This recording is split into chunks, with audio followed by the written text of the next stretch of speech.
하나님 말씀 함께 봅니다. 요한일서 2장입니다. 요한일서 2장 12절에서 14절입니다. 요한일서 2장 12절, 13절, 14절 우리 다 같이 함께 한 목소리로 합독합니다. 시작. 자녀들아, 내가 너희에게 쓰는 것은 너희 죄가 그의 이름으로 말미암아 사함을 얻음이요. 아비들아, 내가 너희에게 쓰는 것은 너희가 태초부터 계신 이를 암이요. 청년들아, 내가 너희에게 쓰는 것은 너희가 악한 자를 이기었음이니라. 아이들아, 내가 너희에게 쓴 것은 너희가 아버지를 알았으며, 아비들아, 내가 너희에게 쓴 것은 너희가 태초부터 계신 이를 알았으며, 청년들아, 내가 너희에게 쓴 것은 너희가 강하고 하나님의 말씀이 너희 속에 거하시고 너희가 흉악한 자를 이기었음이니라. 아멘. 아멘. 우리 다 같이 하나님 말씀 들고 함께 선포합니다. 시작.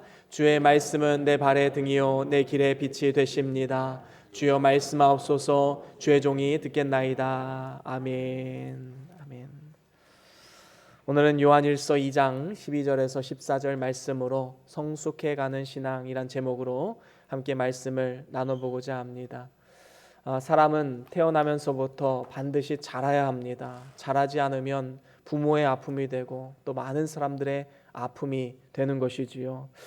만약에 한 아이가 태어났는데 한 5살 정도에 머무르면서 자라지 않는다고 한번 생각해 보십시오.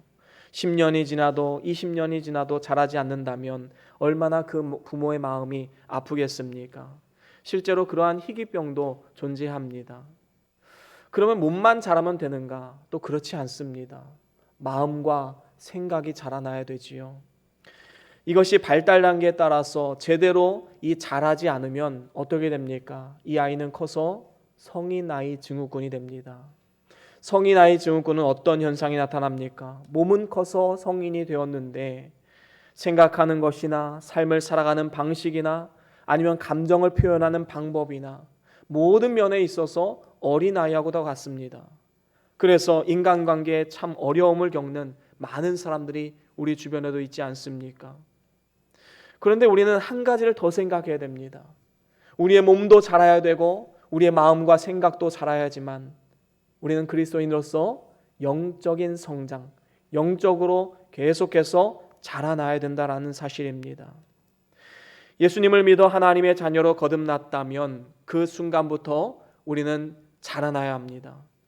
그런데 10년이 지나고 20년이 지나고 30년이 지났는데도 여전히 그 모습 그대로다.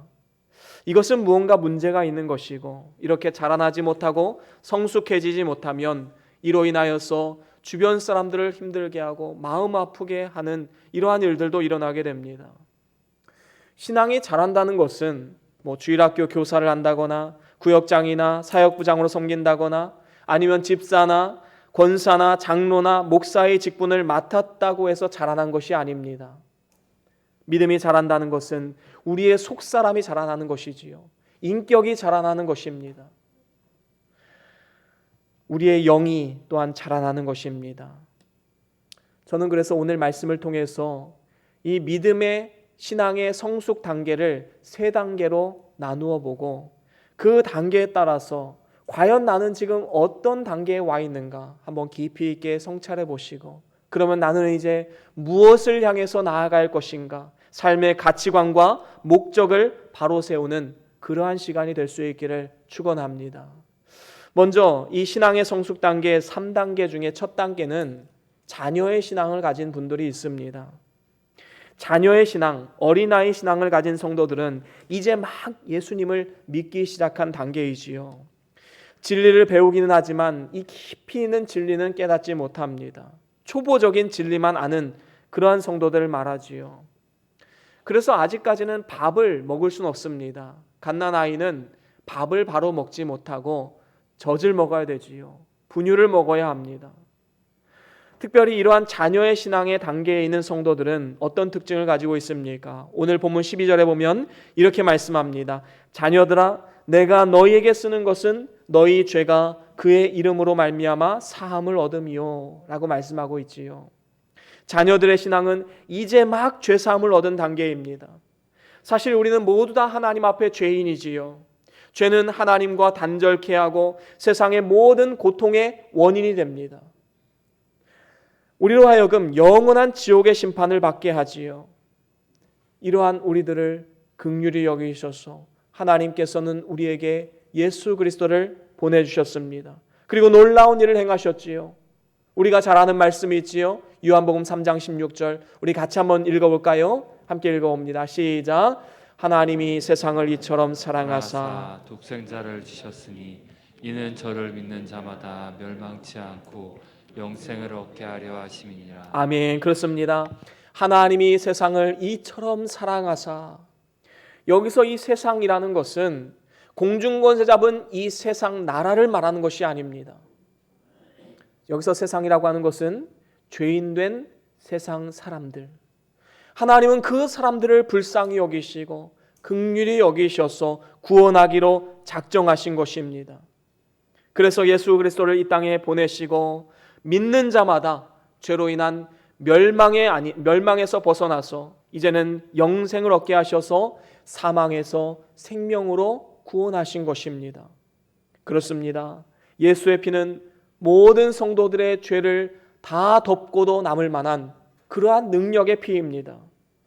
우리가 예수를 구주로 믿을 때에 우리 조상으로부터 물려받았던 그 원죄, 그리고 우리가 이 땅을 살아가면서 짓는 모든 자범죄, 과거에 지은 죄, 현재에 짓는 죄, 미래의 모든 죄까지 예수님은 십자가에 다 피로써 우리를 깨끗하게 씻겨주신 것입니다.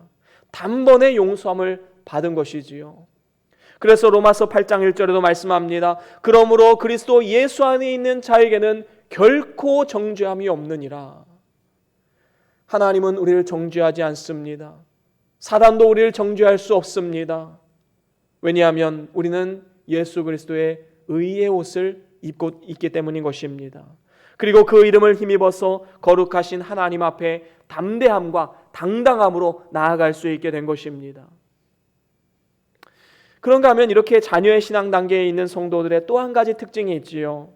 그것은 아버지를 알고 있다는 사실입니다. 14절에 이렇게 말씀하지요. 아이들아, 내가 너희에게 쓴 것은 너희가 아버지를 알았음이요. 그렇습니다. 하나님은 우리에게 자녀라는 이름을 주셨습니다. 그래서 요한복음 1장 12절 우리가 잘 아는 말씀이지요. 함께 같이 읽어보겠습니다. 요한복음 1장 12절입니다. 시작. 영접하는 자, 곧 그 이름을 믿는 자들에게는 하나님의 자녀가 되는 권세를 주셨으니. 아멘. 그렇습니다. 영접하는 자, 곧 그 이름을 믿는 자, 하나님의 자녀가 되는 권세를 주셨습니다. 예수를 영접한 자, 그래서 하나님의 자녀로서 이 땅 가운데 참된 만족과 기쁨과 행복으로 살아갈 수 있는 삶이 되었다라는 것입니다. 이것이 하나님의 자녀된 권세와 능력 아니겠습니까?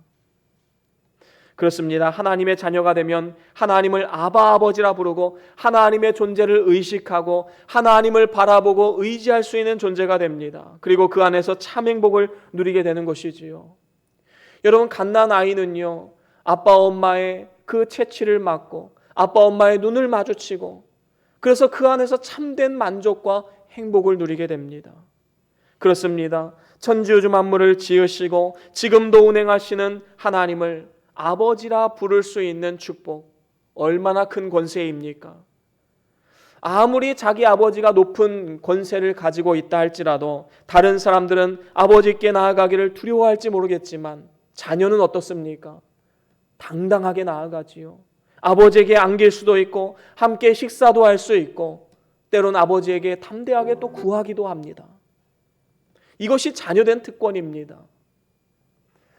그런데 이 자녀들의 신앙은 아주 성숙하지 않은 그러한 신앙이기 때문에 때로는 그 기도가 대부분 육신의 것, 세상적인 것에 머무르는 경우가 참 많이 있습니다.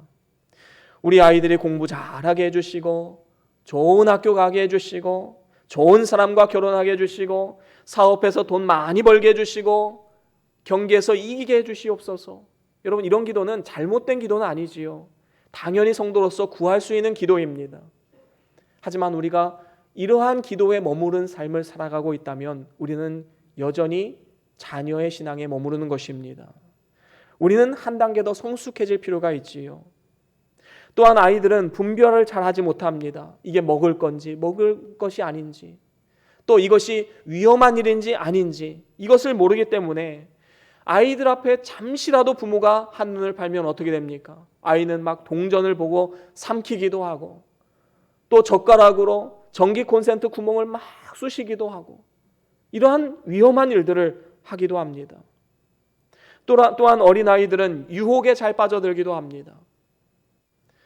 사탕 하나에도 낯선 사람을 따라가기도 하고, 작은 것 하나에도 낙심하고 넘어지고 좌절하기도 합니다. 여러분, 신앙도 마찬가지입니다. 어린아이 신앙을 가진 성도들은 아직은 선과 악을 잘 구분하지 못합니다. 어떠한 것이 하나님이 기뻐하시는 행동인지, 어떠한 것이 하나님이 싫어하는 행동인지 잘 인지하지 못할 뿐만 아니라 때로는 교회나 사회에서 사람들의 말 한마디 한마디에 낙심하고 좌절하고 그 한마디에 반응하면서 때로는 분노하기도 합니다. 물론 우리 모두는 연약하기 때문에 이 어린 자녀와 같은 신앙 모습들이 다 있습니다. 성숙한 자라고 해서 이런 모습이 없을까요? 물론 있습니다. 하지만 중요한 것은 무엇입니까? 우리는 계속해서 그 단계에 머무르는 것이 아니라 끊임없이 자라나야 되는 것입니다. 다음 단계를 향해서 우리는 믿음의 눈을 들어서 한 걸음 한 걸음 나아가야 되는 것이지요. 그럼 두 번째 단계는 무엇입니까? 우리가 나아가야 할 방향, 두 번째는 청년의 신앙입니다. 여러분, 청년기 하면 어떤 생각이 드십니까? 정말 인생의 황금기 아닙니까? 가장 총명하고 가장 힘이 넘치고 원기왕성해서 믿는 일을 열심히 잘할 수 있는 가장 좋은 때입니다. 나아가 청년기에 접어들었다고 해서 다 청년기에 신앙을 가진 것은 아닙니다. 나이는 젊었어도 청년의 패기가 없어서 늘 힘들어서 살아가는 그러한 사람들이 있는가 하면, 나이가 많아도 속사람이 강건해져서 이 청년기에 열정과 패기로 나아가는 그러한 성도님들도 얼마든지 있는 것입니다. 특별히 청년기의 이 다름이 무엇입니까? 지칠 줄 모르는 열정과 패기가 있다라는 것이지요. 하나님 나라는 이러한 청년기의 신앙을 가진 사람들 통해서 지금까지 계속해서 확장되어져 나아갔습니다. 사도 바울은 예수님을 영접하고 그 청년기의 열정을 가지고 전 유럽을 복음화시키는 이 놀라운 일에 쓰임받게 되었습니다. 또한 청년기의 신앙을 가진 성도들은 나 시험에 들었다 이런 말 잘하지 않습니다. 때로는 싸우다가 질 수도 있을 것입니다. 하지만 때로는 시험 들었다고 도피하고 잠수 타고, 그것은 청년기의 신앙이 아닙니다. 하나님의 이름으로 싸우고 실패해도 다시 일어서고 정비해서 다시 담대하게 나아가는 삶, 바로 청년기의 신앙을 가진 사람 아니겠습니까? 이러한 청년기의 신앙의 특징을 오늘 본문 13절에 이렇게 말씀합니다. 청년들아, 내가 너희에게 쓰는 것은 너희가 악한 자를 이기었음이니라. 그렇습니다. 사단 마귀는 우는 사자와도 같이 삼킬 자를 찾기 위해서 지금도 돌아다니고 있습니다. 그러면 표적이 누가 되겠습니까? 쭉 처져 있는 연약한 믿음을 가진 사람, 바로 표적이 되지요. 공격해 들어옵니다. 그 악한 힘을 이길 수 있는 힘은 어디서 나오는 것입니까? 바로 그 청년기에 하나님을 향한 그 열정, 그 패기가 이길 수 있는 힘을 주는 것입니다. 하나님을 의지하고 기도하는 것 외에는 이 악한 세력을 이길 힘은 없는 것입니다. 다윗은 어린 소년이었지만 그는 청년기에 그 열정과 패기가 있었습니다. 하나님의 이름이 모욕받는 그 상황 가운데 그는 그냥 잠잠히 있을 수가 없었습니다. 그래서 거인 골리앗은 칼과 단창으로 나아가지만 나는 만군의 여호와 하나님의 이름으로 나아간다, 믿음으로 선포하고 나아갔을 때 골리앗을 쓰러뜨릴 수 있는 그 능력이 그 안에서 나왔던 것입니다. 다니엘이 사자굴의 시험을 이긴 것도 하루에 3번씩 하나님 앞에 엎드려 기도하는 그 능력에서 나온 것 아니겠습니까? 또한 14절에도 보면 청년기의 신앙을 가진 성도들 이렇게 정의합니다. 청년들아, 내가 너희에게 쓴 것은 너희가 강하고 하나님 말씀이 너희 속에 거하시고 너희가 흉악한 자를 이기었음이라. 그렇습니다. 하나님 말씀이 그 속에 거해서 흉악한 자를 이기는 자, 바로 그 성도가 청년기의 신앙을 가진 성도인 것입니다. 히브리서 5장 13절에 보면 이렇게 말씀합니다. 우리 같이 한번 읽어볼까요? 히브리서 5장 13절과 14절입니다. 함께 읽어봅니다. 시작. 대저 젖을 먹는 자마다 어린아이니 의의 말씀을 경험하지 못한 자요 단단한 식물은 장성한 자의 것이니 저희는 지각을 사용함으로 연단을 받아 선악을 분별하는 자들이니라. 아멘. 그렇습니다. 여러분, 어린아이, 자녀의 신앙을 가진 분들은 젖을 먹어야 되지요. 하지만 장성한 사람은 어떻습니까? 단단한 식물을 먹을 수 있습니다. 그래서 장성한 자의 것이니 저희는 지각을 사용함으로 연단을 받아 선악을 분별한다라고 말씀합니다. 그래서 선과 악을 분별해서 선으로 악을 이기는 그러한 신앙, 청년기의 신앙인 것이지요. 여러분, 청년기의 그 심장은 굉장히 힘있게 뜁니다. 그런데 나이가 들고 노인이 되고 이제 세상을 떠날 때가 다가오면 어떻게 됩니까? 그 맥이 힘이 없습니다. 부정맥으로 언제 심장마비가 올지 모르는 그러한 삶을 살아가는 것이지요. 우리 성도들은 청년과 같이 하나님의 말씀이 우리 마음 가운데, 우리의 삶 가운데 뛰어놀 수 있는 그러한 능력이 있어야 되는 것입니다. 그래서 이러한 능력을 갖기 위해서는 이 하나님 말씀이 송이꿀보다도 더 단 그러한 말씀을 사모하는 마음이 있어야 되는 것이지요. 그리고 그 말씀을 먹은 다음에는 그 말씀을 책임져야 됩니다. 그리고 더 나아가서 그 말씀에 순종하고 복종하는 단계까지 나아가야 되는 것이지요. 시편 119편 9절에 이렇게 말씀합니다. 함께 읽어봅니다. 시작. 청년이 무엇으로 그 행실을 깨끗게 하리까? 주의 말씀을 따라 삼가할 것이니이다. 아멘. 그렇습니다. 여러분, 이 세상을 한번 보십시오. 청년들의 몸과 마음을 더럽게 만드는 얼마나 많은 것들이 있습니까? 이러한 때일수록 우리가 깨끗해지기 위해서 하나님 말씀을 받아서 그 말씀을 되새김질하고 그 말씀에 순종하기 위해서 몸을 처가며 노력하는 그러한 삶의 자세가 우리에게 필요한 것입니다. 여러분, 악한 어둠의 세력은 없애려고 하면 할수록 더 우리를 공격해오고 더 우리를 지배하려고 할 것입니다. 하지만 이 악한 흑암의 세력을 물리치는 유일한 방법이 있습니다. 그것은 빛을 비추는 것입니다. 여러분, 어두움은요, 빛을 비추면 자연스럽게 나아갑니다. 떠나가게 되는 것이지요. 말씀의 빛, 예수 그리스도의 빛을 우리 마음 가운데 비추고 항상 주의 말씀 안에 거하고 주의 말씀을 묵상하고 주의 말씀에 순종하며 나아갈 때에 우리는 청년기의 열정과 패기로 이 세상과 사단과 맞서 싸워 승리할 수 있는 능력을 공급받게 되는 것입니다.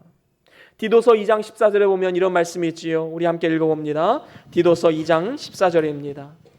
시작. 그가 우리를 대신하여 자신을 주심은 모든 불법에서 우리를 구속하시고 우리를 깨끗하게 하사 선한 일에 열심하는 친 백성이 되게 하려 하심이니라. 아멘. 그렇습니다. 예수 그리스도께서 우리를 위해서 대신 죽으시고 십자가에서 피 흘려 죽으신 것은 유일한 이유와 목적이 있습니다. 그것은 바로 우리를 하나님의 친백성으로 삼기 위한 것입니다. 하나님의 친백성, 진정으로 성결한 삶을 살아가기 위해서 몸을 쳐가며 노력하고 하나님의 뜻을 따라 믿음으로 살아가기로 노력하는 그러한 사람 아니겠습니까? 우리가 성결한 삶을 살면 살수록 하나님을 알아가게 됩니다. 하나님을 나타내게 됩니다. 하나님의 일에 귀하게 쓰임받고 하나님이 우리를 부르실 때 영광의 자리로 우리는 나아가게 됩니다. 그래서 우리는 늘 청년기에 열정과 패기를 잃지 않도록 우리의 몸을 쳐가며 주의 말씀에 복종하는 훈련을 해야만 하는 것입니다. 이러한 삶이 청년기의 신앙이지요. 그런가 하면 이제 마지막 단계 아비들의 신앙이 있습니다. 여러분, 아비들의 신앙은 이제 성숙을 넘어서서 완숙을 향해서 나아가는 그러한 신앙입니다. 그래서 오늘 본문 13절 14절에 두 번에 걸쳐서 이 아비들의 신앙에 대해서 이렇게 언급을 합니다. 13절에 보면 아비들아 내가 너희에게 쓰는 것은 너희가 태초부터 계신 이를 알미요. 14절에 보면 이렇게 말씀합니다. 아비들아 내가 너희에게 쓴 것은 너희가 태초부터 계신 이를 알았음이요. 그렇습니다. 여기에 보면 알미요, 알았음이요. 이렇게 말하는 것은 어떤 의미가 담겨져 있는 것일까요? 이제는 신앙의 연륜이 깊어져서 하나님을 깊이 있게 경험하고 하나님과 동행함을 통하여서 하나님을 깊이 있게 알아갈 뿐만 아니라 하나님 말씀을 삶으로 많이 경험한 자로서 단단한 식물인 깊은 진리를 먹고 성숙해졌음을 의미하는 것입니다. 그렇습니다. 하나님을 태초부터 계신 이로 아는 자가 아버지의 신앙을 가진 성도입니다. 요한복음 1장 1절에 우리가 잘 아는 말씀 이렇게 말씀하지요. 우리 같이 한번 읽어보겠습니다. 시작. 태초에 말씀이 계시니라. 이 말씀이 하나님과 함께 계셨으니 이 말씀은 곧 하나님이시니라. 아멘. 그렇습니다. 태초에 말씀이 계시는데 이 말씀이 하나님과 함께 계십니다. 또한 이 말씀이 곧 하나님이십니다. 여러분, 이 말씀이 무엇을 예표하는 겁니까? 바로 예수 그리스도를 상징하는 것이지요. 그렇습니다. 아비들의 성숙한 신앙은 이렇게 하나님을 바로 아는 것입니다. 하나님을 알면 예수 그리스도가 보입니다. 그리고 성령 하나님과 동행하는 삶을 살아가게 됩니다. 창세전부터 스스로 계시고 모든 생명의 근원 되신 하나님을 섬기고 바라보는 삶을 살아가게 됩니다. 이것은요, 지식적으로 아는 것이 아닙니다. 삶의 연륜, 신앙의 연륜, 그리고 삶 가운데 경험을 통해서 하나님을 알아가는 것이지요. 여기 계신 모든 우리 교회 성도님들은 손양원 목사 하면 저를 떠올리시고 저를 안다고 말할 것입니다. 그런데 이 자리에 계신 우리 모든 성도님들 가운데 저희 부모님이나 저희 아내보다 저를 더 아는 분은 없을 것입니다. 여러분, 누군가를 안다라고 할 때 경험적으로 함께 살면서 그 사람과 부대껴가면서 많은 대화를 나누고 그 사람의 삶의 모습을 들여다보면서 아는 것과 그냥 피상적으로 잠시 만나서 얘기해 보는 것과는 차원이 다른 그런 알미입니다.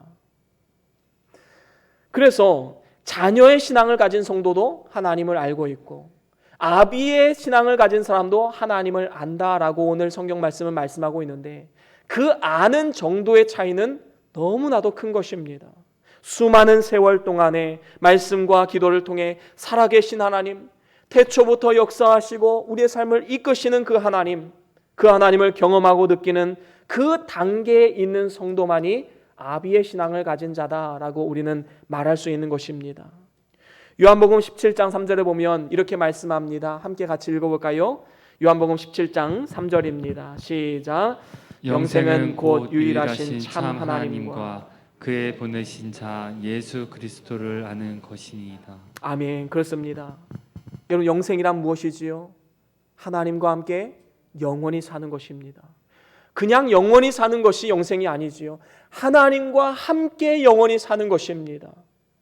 여러분, 유일하신 참 하나님과 예수 그리스도를 아는 것, 그 안다라는 표현은 함께 사는 거예요. 함께 동행하는 겁니다. 하나님을 경험적으로 아는 것이지요. 이것이 지금으로부터 영원까지 계속되는 것이 바로 영생입니다. 그래서 이러한 아버지 신앙을 가진 성도들은 어떠한 환난 가운데서도 마음의 평안을 놓지 않습니다. 왜 그렇습니까? 요동치는 우리의 삶 가운데서도 하나님은 합력하여 선을 이루시는 분이시오.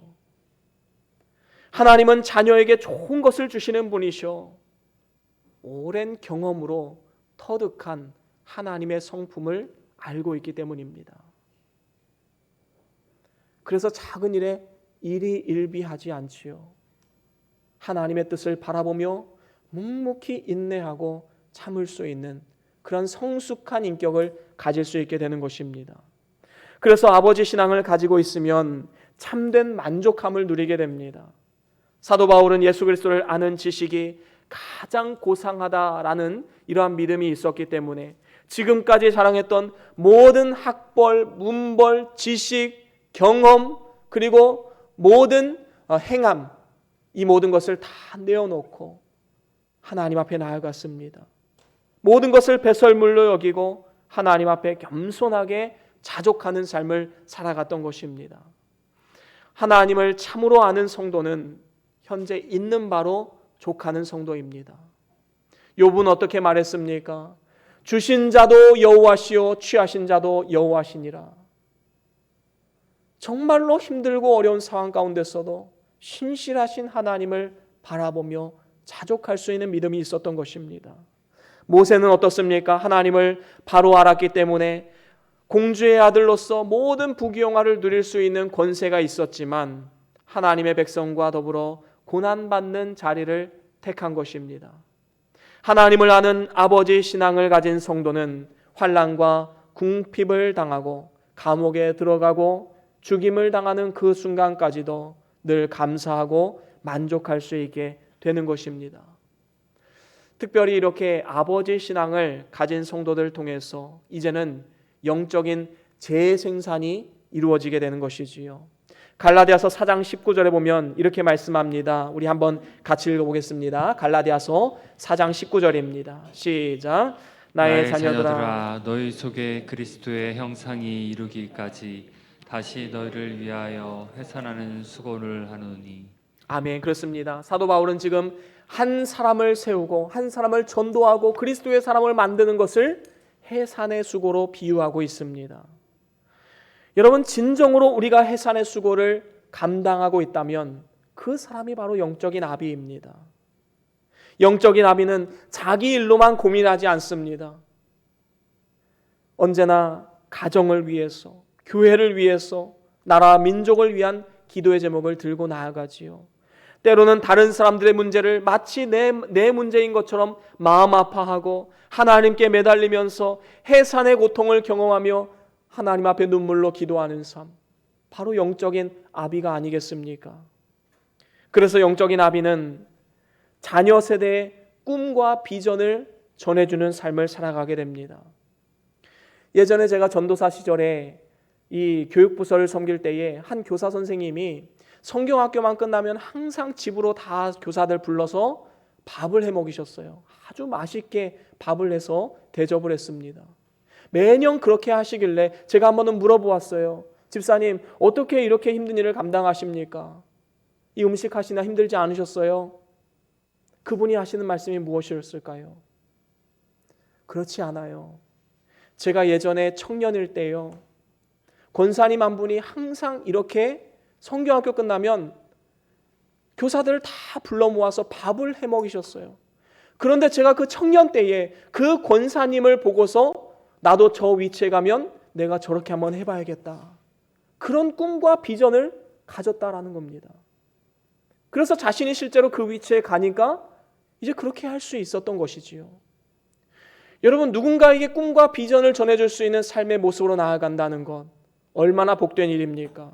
진정한 아비된 삶 아니겠습니까? 많은 청년들이 회사에 입사하면요, 1년에서 2년 사이에 80%가 퇴사 또는 이직을 결심한다고 합니다. 도대체 왜 이런 일이 생겨날까요? 회사에 들어가 봤는데 나보다 10년 일찍, 20년 일찍 입사하신 분들의 삶을 보니까 나는 저렇게 살고 싶지 않다, 그런 생각이 든다는 겁니다. 얼마나 안타까운 상황입니까? 사랑하는 성도 여러분, 주변 사람들과 우리의 자녀 세대에게 꿈과 비전을 심어줄 수 있는 영적인 아비된 삶을 살아가시기를 주의 이름으로 간절히 축원합니다. 여러분, 이것은 저에게도 엄청난 사명감으로 다가옵니다. 제가 부모님을 통해서 꿈과 비전을 보았듯이 저 역시도 우리 자녀에게, 그리고 우리 주변 사람들에게, 그리고 성도님들에게 이 꿈과 비전을 심어줄 수 있는 사람이 되어야겠다라는 이러한 거룩한 비전과 꿈이 생기게 되었습니다. 바로 이러한 꿈과 비전을 가진 사람이 영적인 아비된 삶의 자세인 것입니다. 이제 말씀을 마무리합니다. 우리는 계속해서 자라나야 됩니다. 성장이 멈추면 하나님의 아픔이 되고 하나님의 근심이 됩니다. 영적인 출생 이후에 우리의 신앙은 계속해서 자라나야 되는 것이지요. 만약에 우리가 영적인 신앙 단계에 머무르고 있다면 이제는 청년기의 열정을 그리고 청년기의 그 패기를 소망하며 나아가십시오. 죄와 맞서 승리하고 주의 사명을 기쁨으로 감당하는 청년기의 신앙 단계를 향해서 믿음으로 전진해 나아가야 할 것입니다. 뿐만 아닙니다. 청년기의 신앙 단계에 있다면 이제는 영적인 재생산, 하나님과 동행하며 하나님을 닮아가며 예수 그리스도를 닮은 예수 그리스도의 제자를 재생산해내는, 그래서 자녀 세대와 주변 사람들에게 꿈과 비전을 제시할 수 있는 영적인 아비된 삶을 살아가야 될 줄로 믿습니다. 저와 여러분들이 이렇게 성숙해가는 신앙을 통해서 하나님께는 기쁨이 되고 하나님의 영광을 나타낼 뿐만 아니라 우리 모두가 하나님 앞에 서는 그날에 잘했다 칭찬받고 영원한 상급과 영광을 받아 누리는 그러한 복된 삶과 우리의 가정과 우리 변동교회가 될 수 있기를 주의 이름으로 간절히 축원합니다. 우리 다 같이 오늘 받은 말씀 기억하시면서 우리 잠깐 동안 함께 기도합시다. 여러분 깊이 있게 우리의 삶을 성찰해 보십시오. 우리는 지금 어떤 단계에 와 있습니까? 영적인 어린아이 수준에 있습니까? 이제는 청년기의 열정과 패기 사모하십시오. 청년기의 신앙을 가지고 있습니까? 이제는 다른 사람들에게 꿈과 비전을 선포할 수 있는 영적인 아비된 자의 삶을 소망하며 나아가십시오. 우리 다 같이 잠깐 동안 이러한 삶이 되기를, 가정이 되기를, 교회가 되기를 잠깐 동안 기도하시겠습니다. 주여.